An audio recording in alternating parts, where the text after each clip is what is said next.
고린도전서 8장 우리 지난번에 1절에서 9절까지 묵상했는데 오늘 9절에서부터 13절까지 말씀을 보도록 하겠습니다. 고린도전서 8장 9절에서부터 13절까지 보겠습니다.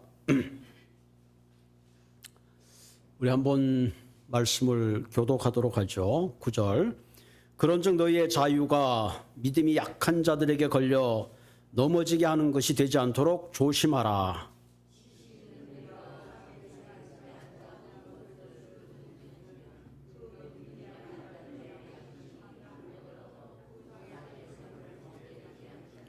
그러면 내 지식으로 그 믿음이 약한 자가 멸망하나니 그는 그리스도께서 위하여 죽으신 형제라.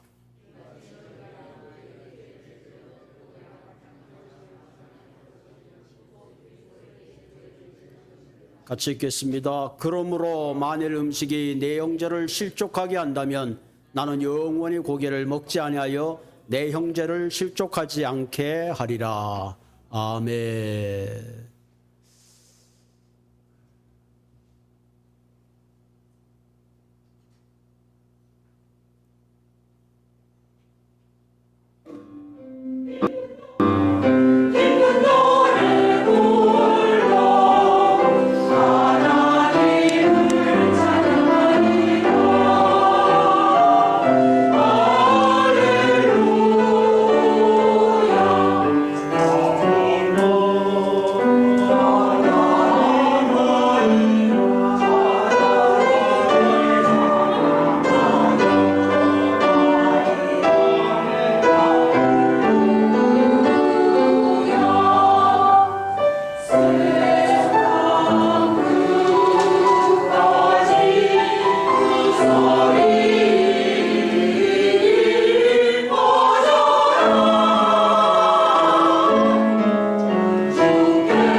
오늘 설교 제목이 배려하며 산다는 것이라는 제목을 가지고 함께 나누려고 합니다. 우리는 이 땅을 살면서 혼자 사는 것이 아니라 함께 더불어서 삽니다. 한마디로 사람들 속에서 살아가죠. 그래서 인간이라고 할 때 사람 인자에 사이간자를 쓰죠. 너와 나 사이에 우리는 존재합니다. 여러분 이렇게 앉아 계시지만 좌우로 우로 앞으로 뒤로 사람이 있잖아요. 그렇기 때문에 우리의 인생을 행복하게 사는 길은 우리가 어떻게 서로 좋은 관계 속에 살아가는가 하는 것이 굉장히 중요합니다. 우리가 행복하고 아름다운 삶을 살기 위해서는 사람과 관계 속에 서로 배려하고 아끼는 삶이 되어야 되는 거죠. 왜? 인간은 사회적인 동물이기 때문에 그렇습니다. 그래서 우리가 내가 하고 싶은 말, 내가 하고 싶은 대로 행동하게 되면 때로는 상대에게 상처를 주기도 하고 때로는 지나친 행동을 하게 될 때는 이 사회적인 질서를 무너뜨리게 되죠. 그래서 우리가 살아갈 때에 가능한 서로를 배려하고 존중할 때에 우리는 행복한 공동체를 이루어 갈 수가 있습니다. 우리가 상대를 배려하기 위해서는 무엇보다 먼저 내가 누릴 수 있는 권리를 내려놓아야 합니다. 내가 내 마음대로 할 수 있는 자유를 절제할 수 있어야 합니다. 왜? 내 주장과 내 권리를 내려놓지 않고는 절대로 상대를 배려할 수가 없기 때문에 그렇습니다. 특별히 상대가 약자인 경우는 더욱더 그러하죠. 여러분 특별히 우리가 미국에 살면서 특별하게 느끼는 것은 이 미국이라는 사회가 상당히 약자에 대해서 굉장히 배려가 있는 걸 보게 되죠. 특별히 핸디캡 피플에 대해서 주차장에 몰에 가도 주차장을 가장 가까운데 만들어 놓고 여러 가지 사회적 배려를 하고 있는 것을 보게 되죠.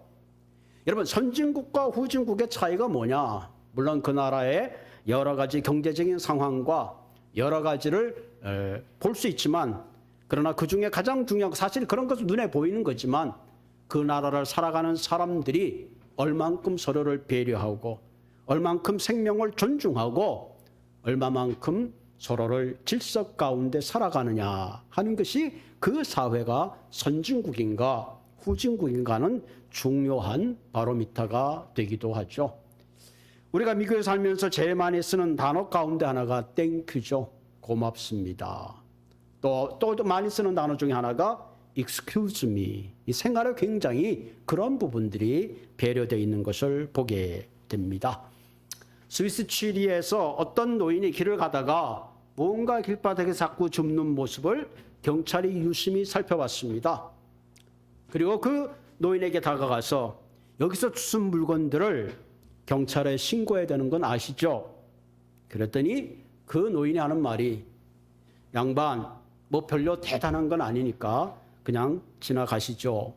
그랬는데도 불구하고 이 경찰이 그 노인을 세워놓고 주머니를 뒤지기 시작합니다.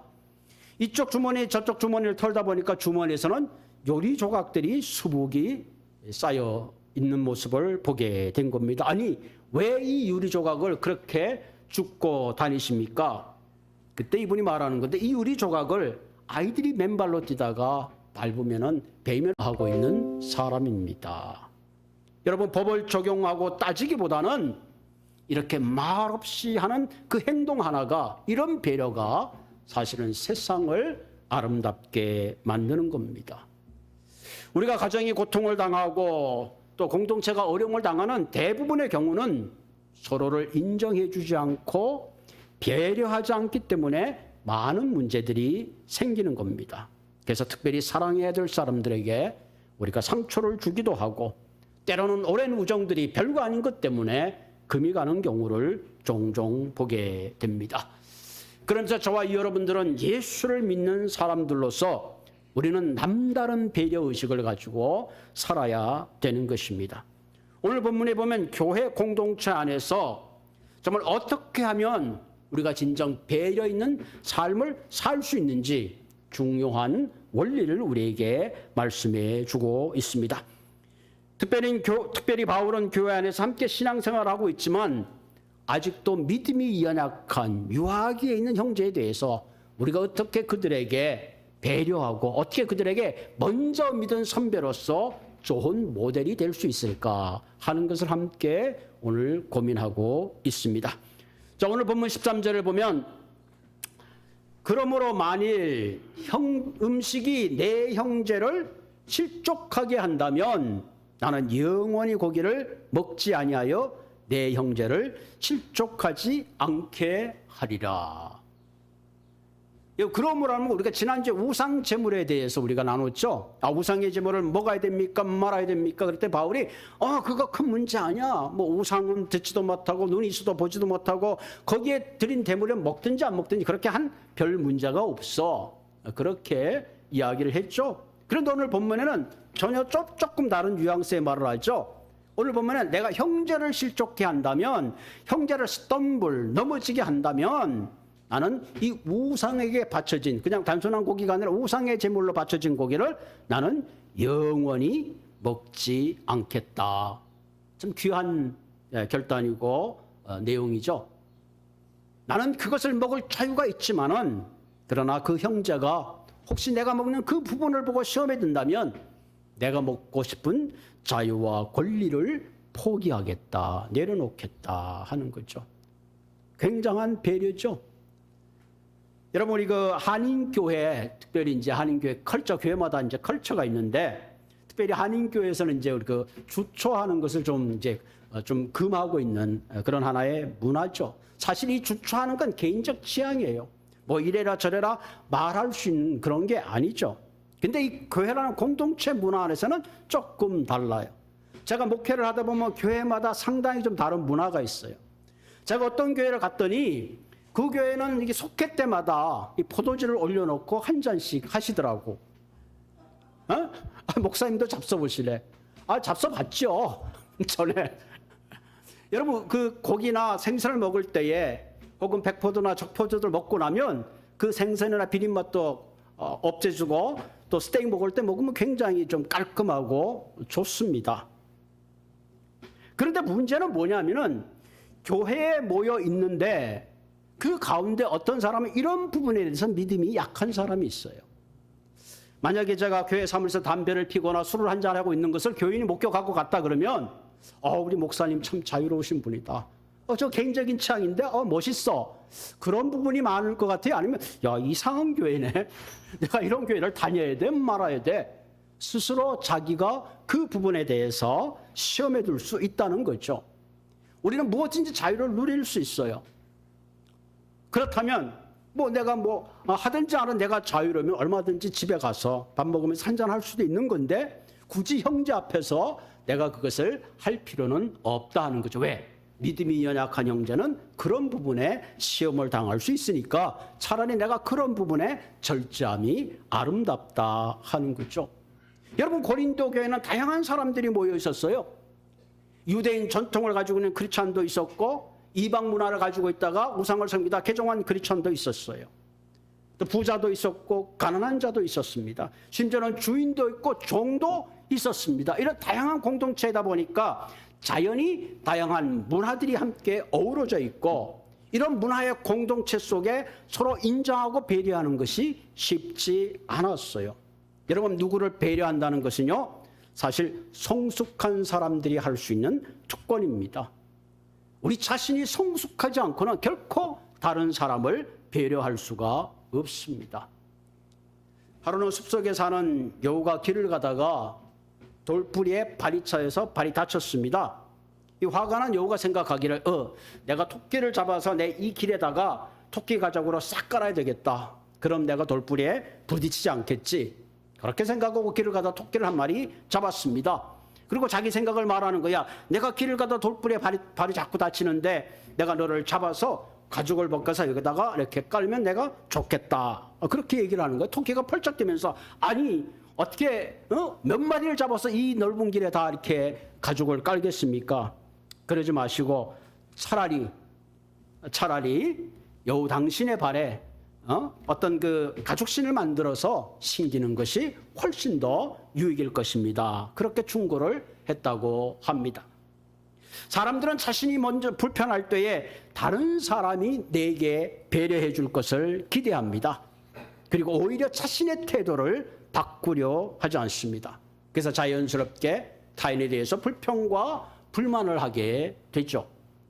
이 배려라는 것은 마치 이 잠금 문과 같아서 안에서 내가 열지 않으면 바깥에서 열 수가 없는 게 이 배려라는 문입니다. 그러므로 우리는 상대의 태도를 바꾸려 하지 말고 내가 먼저 그 사람을 향하여 배려할 수 있는 것이 굉장히 중요합니다. 세상은 우리에게 쟁취하라고 그러죠. 세상은 우리에게 자신이 주장할 것을 주장하라고 말합니다. 그러나 우리 예수를 믿는 우리 한 사람 한 사람은 먼저 내 안에 태도를 바꾸고 내가 가지고 있는 권리와 자유를 내려놓고 절제할 때에 우리는 그 모습 속에 세상의 사람들이 감동받게 되고 이 땅에 하나님의 나라를 이루어가는 중요한 초석이 될 수가 있다는 사실입니다. 그런 의미에서 오늘 아침 우리가 물어야 될 중요한 질문은 과연 어떻게 하면 예수 믿는 내가 크리스찬으로서 서로를 세워주고 격려하고 배려함으로 함께 위문하는 이 땅의 아름다운 공동체를 이루어갈 수 있겠느냐 하는 겁니다. 그러기 위해서는 첫째로 중요한 것이 나의 권리를 포기해야 합니다. 왜? 내 권리를 포기하지 않고는 결코 다른 사람을 배려할 수가 없습니다. 제가 그 사전에 권리라는 걸 찾아봤는데 권리란 상대에게 당연히 주장하고 요구할 수 있는 힘이나 자격 혹은 자신의 이익을 누리기 위해서 자신의 의사를 관철시킬 수 있는 힘이라고 말합니다. 그러나 반대로 배려라는 것은 상대에 향하여 마음을 쓰는 겁니다. 그리고 그를 존중하는 거예요. 그쪽의 입장에서 생각해 보는 겁니다. 내게 꼭 필요하지만 그래도 상대를 위해서 그것을 양보하는 것. 이것이 배려하는 마음이라는 거죠. 그렇기 때문에 내가 주장하고 내 권리를 내려놓지 않고는 결코 상대방을 배려하는 것이 불가능하다는 사실입니다. 본문 9절에 보면 이렇게 말하죠. 그러므로 너희의 자유가 믿음이 약한 자들에게 걸려 넘어지게 하는 것이 되지 않도록 조심하라. 너희의 자유가, 이 자유라는 말로 번역되는 엑소시아라는 말은 다른게 번역하면 권리라고 할 수도 있습니다.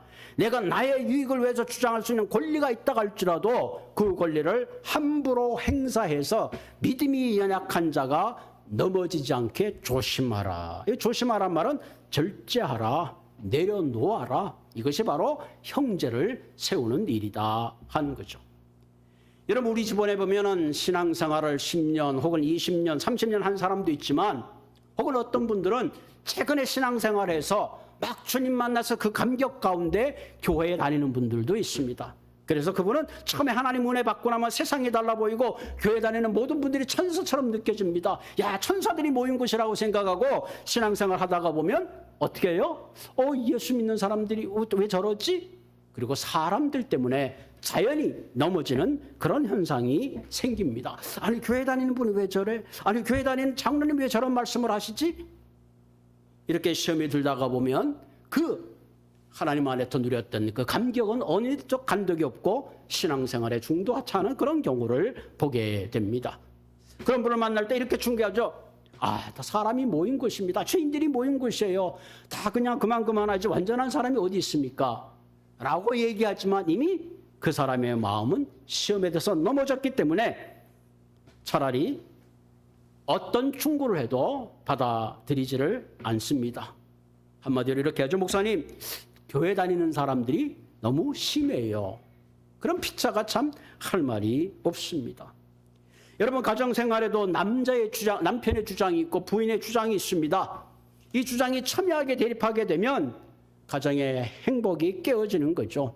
그래서 이때 성숙한 사람이 먼저 자신의 주장을 내려놓는 것, 이것이 가정의 행복을 만들어가는 것이고 이것이 곧 이기는 것이죠.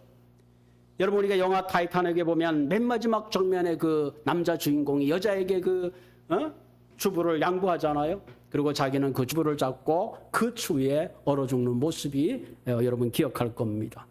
간판에서 배가 기울어서 많은 사람들이 죽는 그 상황 속에서 찬송가를 연주하면서 마지막 그 패닉에 있는 그 사람들을 향하여 위로를 주며 자기들이 가질 수 있는 권리와 그것들을 내려놓는 숭고한 배려와 사랑의 장면들을 여러분들은 기억할 것입니다. 여러분, 무엇보다도 우리 예수 그리스도의 사랑과 배려는 정말 우리가 상상을 초월하는 거죠.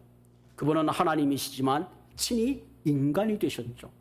온 만물을 창조한 주인이시만 그분은 본체 하나님이시보다 동떨될 권리를 주장하는 것이 아니라 인간으로 오셔서 한 점 티끌 없는 죄가 없던 그분이지만 온 인류의 죄를 대신 덮어 쓰시고 십자가에서 피와 물과 그가 할 수 있는 모든 것들을 내어주신 그런 분이십니다.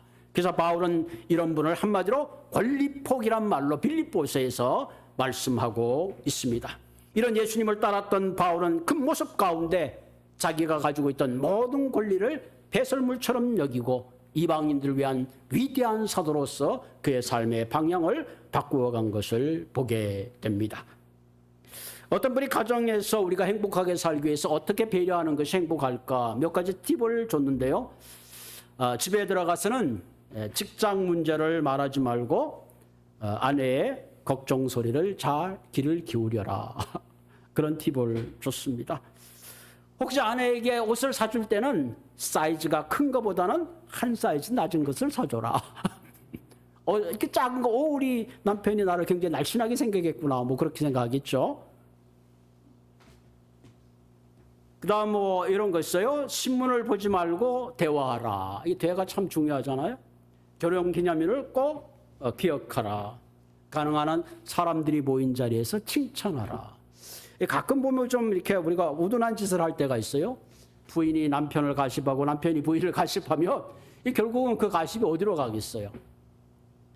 사소한 것으로 좀 자주 전화하라. 뭐 그런 팁을 줬어요. 우리가 내 자신을 비울 때에 우리는 상대의 아픔이 보입니다. 내 자신을 비울 때에 상대가 힘들어하는 것이 보이는 것입니다.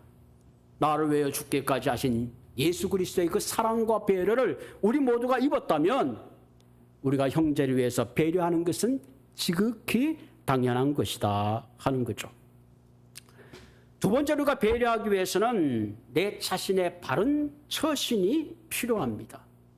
그렇지 않아도 내 삶의 위치를 점검할 수 있어야 합니다. 내가 지금 있어야 할 자리에 있는지 혹은 내가 믿는 사람으로서 지금 내 처신을 잘하고 있는지 자기 자신을 살필 수 있는 죄가 있어야 합니다. 우리 본문 10절에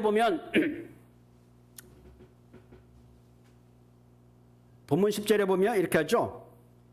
지식이 있는 내가 우상의 집에 앉아서 먹을 것을 누구든지 보면 그 믿음이 약한 자들의 양심이 담력을 얻어 우상의 재물을 먹게 되지 않겠느냐. 내가 이제 우상의 재물을 먹을 때는 나는 뭐 전혀 꺼리낌이 없어요.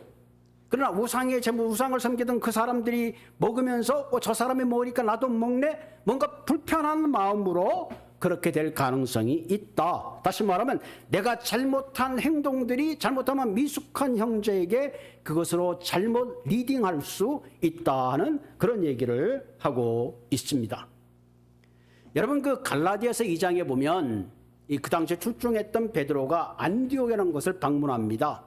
그 안디옥을 방문해서 바나바와 그 이방인 그리스도와 더불어 식사를 하고 있습니다. 바로 그때에 야고보가 보낸 예루살렘 온 유대인 크리스찬들이 그 자리에 오게 됩니다. 이 모습을 보면 베드로가 너무 깜짝 놀라서 밥을 먹다 말고 호다닥 자리를 박차고 일어났습니다. 그 모습을 보고 있던 바나바와 또 몇몇 크리스찬들이 그 자리를 벗어났어요. 이 광경은 바울이 봤습니다. 베드로가 왜 이러냐면은 아직도 그 전통적인 유대인들은 이방인들과 같이 식사를 한다는 것이 굉장히 불결하게 생각했기 때문에 혹시 그런 문제들 때문에 서로 그 자리를 피하게 된 거죠. 그러니까 이 전통, 유대 전통을 가지고 있지 않는 그 당시에 헬라인 전통을 가지고 있던 사람들도 베드로의 그런 모습을 보고 함께 식사하다가 자리를 일어난 거죠. 그러니까 바울이 생각할 때 할례라는 것은 마음에 하는 건데 아직도 여전히 그 전통과 율법에 붙잡혀서 이런 행동을 한 베드로에 대해서 심히 꾸짖었다 하는 그런 표현이 있습니다. 그런 의미에서 우리가 예수를 먼저 믿는 사람들의 적절한 행동이 얼마나 중요한가, 하는 것이 굉장히 중요합니다. 여러분 교회 생활도 이렇게 보면요, 목회자가 있잖아요. 장로님, 권사님, 집사님 뭐 이렇게 성도들이 있을 때 그 앞에 부분이 어떻게 하느냐 하는 것이 대단히 중요하죠. 이런 군대에서 기준을 잘못 서게 되면 전체 줄이 다 삐뚤게 되는 거죠. 그렇기 때문에 종종 신문이나 혹은 뉴스에 나타나는 건 뭐예요? 어떤 목회자나 어떤 교회의 리더급 되는 사람들의 스캔들이 있을 때에 그것은 한 사람의 스캔들로 끝나는 게 아니라 수많은 사람들이 복음에 있는 길을 막는 그런 중요한 역할을 하기 때문에 정말로 조심해야 된다 하는 거죠. 그래서 성경에 뭐라 그랬어요? 소자 하나를 실족케 하는 자는 차라리 연자맷돌을 하고 물에 던지는 것이 낫다. 대단한 얘기를 하고 있습니다.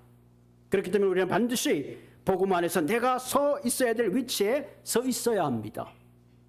이단 종교가 무서운 이유가 뭐냐? 잘못된 길로 들어선 다음에 본인만 잘못 들어선 게 아니라 계속 오는 사람들을 잘못된 길로 리드하기 때문에 그런 겁니다. 그렇기 때문에 우리가 예수를 믿는 저와 여러분들은 내가 복음 안에서 바른 길, 바른 자세로 가지 못하면 내가 롱웨이로 가는 것이 아니라 다른 사람도 함께 롱웨이로 끌고 갈 수밖에 없는 그런 폐단이 있다는 거죠. 여러분 우리가 잘 아는 그 속언 중에 까마귀 노는 곳에 백로야 가지 말라. 까마귀도 놀고 있는데 백로가 갔어요. 여러분 인간에게는 신기하게 이 동화력이라는 게서 비슷해집니다. 비슷해져요. 우리가 그런 얘기 하잖아요. 한국에서 예비군 훈련 받을 때 이 깨구리복을 입는 순간에 비슷해지는 거예요. 백로 한 마리가 고고하게 나는 고고하겠다 그러지만 막상 까마귀가 있는 곳에 가다 보면 길들여지고 유수도 되고 비슷해지는 거예요. 그래서 겉모습은 하얗지만 결국은 그 안에는 시커먼 것으로 동화되고 마는 거죠. 여러분 우리가 교인들 가운데서 불평하는 사람 만나면 함께 불평하게 되는 거예요. 오늘 우리나라 크리스천의 가장 치명적인 약점이 여기에 있습니다. 내가 머물러야 할 곳, 내가 서야 할 곳, 내가 있어야 할 장소에 있지 못하기 때문에 때로는 무기력하게 보이고 때로는 세상의 지탄의 대상이 되는 거죠. 한동안 한국에 굉장한 그 트로트 열풍이 있었잖아요. 그 가사 중에 굉장히 기억나는 게 네가 왜 거기서 나와? 네가 왜 거기서 나와? 거기서 나와서는 안 될 사람이 네가 왜 거기서 나오냐는 거죠. 우리가 가지 말아야 될 곳에 해야 될 일이 서 있지 말아야 되는데 거기에 서 있게 될 때에 그 모습을 본 사람들이 굉장히 잘못된 리딩이 되는 거죠. 그래서 결국 뭐라 그래서 거룩한 척 하더니 너나 나나 뭐 별거 아니구나. 결국 이렇게 되는 거죠. 그렇기 때문에 우리는 예수를 믿는 사람은 좀 더 영적 위치를 잘 확인해야 합니다. 그래서 세상의 빛과 소금의 역할을 감당하고 세상을 변화시키는 사명을 감당할 수가 있습니다. 우리가 말씀의 뿌리를 내릴 때에 내 심령이 변화를 받고 내 심령이 변화를 받을 때 세상과 악을 이길 수 있는 힘이 있는 겁니다. 그래서 우리가 예배를 드리고 기도를 하고 경건의 훈련을 받는 이유가 여기에 있습니다. 왜? 우리가 예배 드릴 때에 하나님의 임재가 있고 우리가 찬양의 은혜를 나눌 때에 내 안에 거룩함이 불일듯 일어나며 그럴 때 우리는 비로소 나를 내려놓고 상대를 배려할 수 있는 그런 배에 있는 크리스찬이 될 수 있기 때문에 그렇습니다. 그렇기 때문에 사실 예수를 믿는다는 것은 좁은 길을 가는 거예요. 내가 가지고 있는 자유가 있다고 내 마음대로 할 수 있는 게 아니에요. 왜? 주님께서 피로 값주고 나를 사셨기 때문에 그렇습니다. 세 번째 우리가 배려하기 위해서는 배려하는 바른 동기, 내가 왜 배려하는가, 배려에 대한 바른 동기가 필요하죠. 그럴 때 우리는 형제를 배려하는 것이 의무가 아니라 사랑이 될 수 있기 때문에 그렇습니다. 11절에 보면 이렇게죠. 그러면 내 지식으로 그 믿음이 약한 자가 멸망하나니 그는 그리스도께서 위하여 죽으신 형제더라. 참 너무 귀한 말이에요. 그는 그리스도께서 위하여 죽으신 형제라. 그리스도께서 친히 그 형제를 위하여 죽기까지 사랑한 형제인데 네가 잘못 행동함으로 말미암아 그 살린 형제가 오히려 다시 멸망의 길을 향하여 간다면 그 책임을 네가 어떻게 감당할 수 있겠느냐 하는 거예요. 그런 의미에서 우리가 오늘 본문을 가만히 생각해 보면요, 굉장히 사실은 이때까지 우리의 삶이 얼마나 제대로 살아왔는가 하는 걸 반성하게 되죠. 예수 그리스도의 십자가를 잘못하면 내가 욕되게 할 수 있다 하는 거죠. 그래서 12절에 아주 분명하게 말합니다. 이같이 너희가 형제에게 죄를 지어 그 약한 양심을 상하게 하는 것이 곧 그리스도에게 죄를 짓는 것이라. 그럼 여기까지 우리가 생각지 못했잖아요. 그리스도에게 죄를 짓게 하는 것이라. 내가 잘못함으로 말미암아 그 형제가 시험에 들게 된다면 그도 그리스도 지체인데 한마디로 그것은 곧 그리스도로 하여금 죄를 짓게 하는 것이다 하는 거죠. 우리가 예수 그리스도를 믿는 순간에 우리는 그리스도의 한 지체가 되고 영적으로 연합된 운명 공동체가 되는 겁니다. 여러분 사도행전 9장에 보면 사울이 예수 믿는 사람을 핍박하기 위해서 다메섹으로 갑니다. 그때 부활하신 예수님이 사울에게 나타나시잖아요. 사울아 사울아 왜 네가 나를 핍박하느냐. 사실 사울이 핍박한 것은 예수를 핍박한 것이 아니라 예수 믿는 사람을 핍박했는데 예수님은 그렇게 말하지 않고 사울아 사울아 왜 네가 나를 핍박하느냐. 왜 네가 나를 핍박하는 거냐. 다시 말하면 예수를 믿는 그 사람을 핍박하는 것을 동시에 예수님은 자신을 핍박하는 것으로 동일시했다는 사실입니다. 사랑하는 성도들, 이런 의미를 가만히 생각해 볼 때 내가 예수를 믿는다는 것은 대단한 거예요.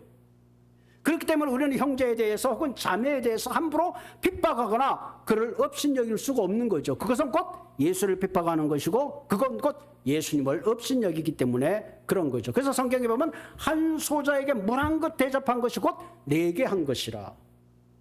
만약에 우리가 이런 마음만 순간순간 잊지 않고 살아간다면 이 세상은 정말로 주님이 원하시는 아름다운 천국이 될 것입니다. 그런데 그거 잊어버리잖아요. 이런 동기 때문에 바울은 형제를 위하여 내가 고기를 먹고 싶지만 우상의 고기를 내가 평생 먹지 않겠다. 왜? 그 형제도 주님이 십자가에 죽어 사신 존귀한 존재이기 때문에 그렇습니다. 여러분 우리가 주님을 알지 못할 때는 우리 모두 다 내 잘난 맛에 살잖아요. 뭐 흔히들 내 핸드폰 해준 거 있어? 그러면서 그냥 내가 하고 싶은 대로 하잖아요. 그러나 우리가 예수를 믿는 그 순간부터 우리는 그리스도 안에서 연합된 지체입니다. 그래서 교회를 예수님 뭐래요? 몸으로 비유를 하시잖아요. 우리의 지체다. 손과 발이다. 여기에 모이는 한 분 한 분들은 정말로 너무나 소중한 분이기 때문에 우리가 함께 배려하고 존중하고 예수 그리스도를 중심으로 모시고 아름다운 공동체를 만들어 가야 합니다. 우리의 소중한 가치는 하늘에 두고 우리가 만나는 한 사람 한 사람을 소중하게 여미로 서로의 필요를 채워주고 세워줌으로 진정 여러분들의 남은 일생 동안 정말 그리스도의 아름다운 덕을 기리는 배려 있는 그런 한 분 한 분 되기를 주님의 이름으로 부탁을 드립니다. 같이 기도하겠습니다. 오 하나님, 우리는 그저 내 기분대로 또는 내 생각대로 때로는 내 감정대로 내가 편한 식으로 살아왔습니다. 그러나 하나님, 때로는 나의 그 편함 때문에 때로는 어떤 형제에게 큰 시험이 되기도 하고 때로는 큰 짐이 되기도 하고 때로는 큰 믿음에서 실족하는 일들이 일어났습니다. 하나님 오늘 말씀을 곰곰이 다시 한번 묵상하고 새기면서 이제는 하나님 내가 그리스도께 받은 그 큰 사랑 주님께서 그 형제를 그토록 사랑했다는 것을 잊지 않게 하시고 매 순간 매 순간 서로를 존귀 여기며 그리스도 안에서 서로 배려하며 함께 나누는 아름다운 공동체를 이루어갈 수 있도록 주님 인도하여 주옵소서. 하나님 이 일이 결코 내 힘과 내 능력만으로는 되지 않습니다. 날마다 성령님께서 내 마음을 딱딱한 마음을 부드럽게 하여 주시고 성령님께서 내 입술에 파수꾼을 세우시고 성령님께서 내가 분노를 조절하게 하여 주시고 성령님께서 내 발걸음과 내가 가야 할 곳 있어야 할 곳에 있을 수 있도록 인도하시고 함께하여 주시옵소서. 그리하여 이 땅에 주님이 부탁한 한 영혼을 주님께로 인도하는 거룩한 사명을 잘 감당할 수 있도록 주님 용기 주시고 힘 주시고 함께해 주시옵소서. 나사렛 예수님의 이름으로 감사하며 기도드리옵나이다. 아멘. 우리 찬송가 220장